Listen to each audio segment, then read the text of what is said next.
Welcome back to the McMahon Group, everyone. Okay, joining us this morning is grief counselor Anna Process, who is talking to us. You know, you can tell I've been off for a couple days, so let me do this over again. Anna Process joins us today to talk about National Single Parent Day, which was enacted by President Reagan in 1984. Oh, that's right. Welcome, Anna. Okay, why do we celebrate this day? Well, it's just to honor and to applaud all the single parents, women as well as men, that are working really hard, double jobs as a single parent. Yeah, it's funny. I grew up with a single mom, and I don't feel like it was definitely an honorable thing in terms of how it was recognized among others. I think my mother did a wonderful job being a single parent, but I don't think others looked at it as, oh, this is something we really need to celebrate. Right. Well, you know, now I think it's a little more accepted than it was when I was a single parent and when you were a child. There was a negative stigma associated with it. Is that gone? I think maybe it's still in certain areas that might be still there, but I think it's so common these days. But so we don't look at single parents as really having a double, triple job. When they're raising children by themselves, they're taking care of the household by themselves, they're going to work.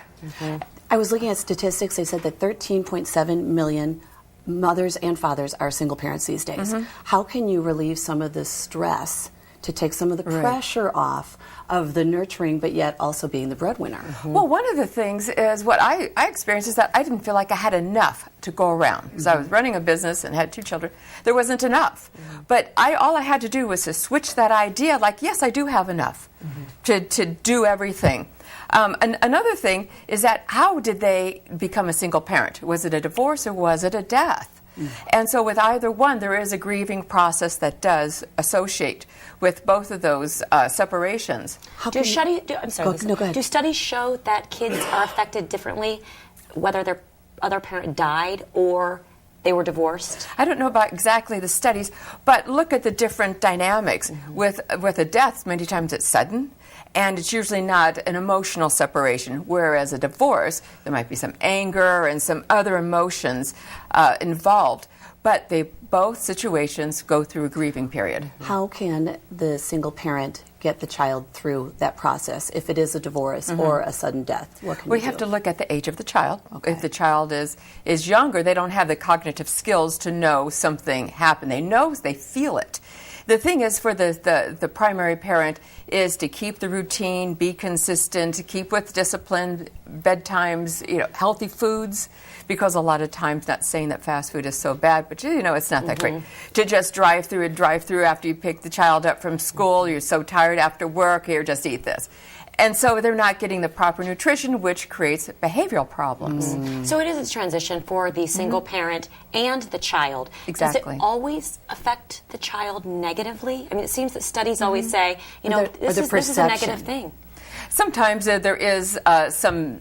It depends on the child. There are people and children who are overly sensitive.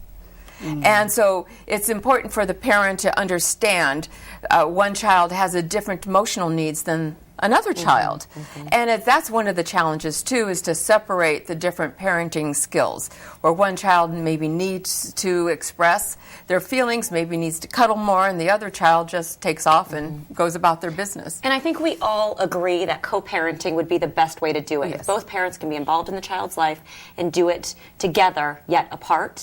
However, I don't know how that honestly works for people, because I think if there's a divorce, there's obviously a lot of anger, a lot of resentment, a lot of pent-up feelings. So how do they learn to get along and parent the children separately? Well, I think that's the age-old question right there.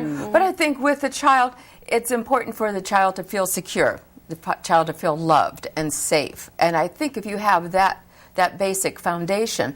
I know this, I was speaking to this one woman who was really concerned about their child going through the divorce. And they said the child seems to be fine, not sleeping fine, eating fine. Well, maybe the child is feeling safe and secure enough that there is not a problem.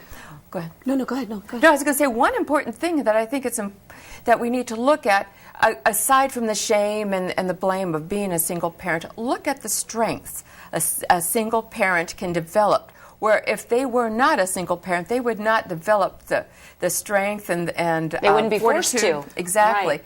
And how many abilities and how many opportunities will come out of that development. Is it still true, though, that the economic level, the standard of living, goes down primarily for the woman? Well, yes. Yes. Still true today. It's not as bad as it was, but it's still pretty much the same. Anna, Yeah. how did you find balance with raising your children as a single parent? Oh, that's if I did. For me, I'd be like, why? I think the main thing is that I felt like I had enough to go around. Okay. And I spent special times with my children apart as well as together. I enlisted them in the household. You know, they all had chores that they had to do, which was very helpful for me. And, you get as much support as you can. You call on family and friends. I had a nanny. I had staff at work, a staff at home. But if you can afford that. Well, and sometimes, like we were saying about the stigma of being a single parent, that it's almost taboo. But then you look at these situations where there's these households where there's fighting and you know, Right. when children, they grow up and the parents are just at each other's throats constantly. It's like, how healthy of an environment is that? Versus, you know what, we're better off just going our own separate ways. And sometimes kids even benefit more in the end because they get the separate one-on-one attention with that parent at a separate time, and it seems to be more positive, don't you think? Many times it is. Arguing and the fighting is so Yeah. destructive. And then always the children feel it's their fault. Right, and then when they grow up, all of a sudden it's like, well, this is how I need to treat my significant Exactly. other Right, because, it's learned. yeah, it was innate, it was learned with what I knew. What are the resources available for single parents? Well, there's a lot of churches. Churches have single parent groups. Go on the internet. There are a lot of single parent groups, and that will give the single parent the support. And I think the most important thing is to allow them to not feel so alone. Yeah, And they can that's share key. ideas, and they can share ways of minimizing, turbulence in the family. What about dating as a single parent? I mean, how do you cross that bridge with the child? Well, sometimes that's a personal What do you feeling. suggest?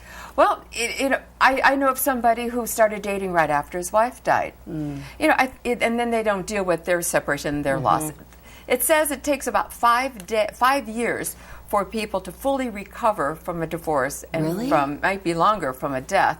But 5 years to get your own self back again. Is that true in your experience, would you say? I was kind of looking at that, and I would think so. Yes. Interesting. Great. Well, thank you so much for sharing that with us. Okay, so today is National Parent Single Day, and we'll be right back after this with some sports.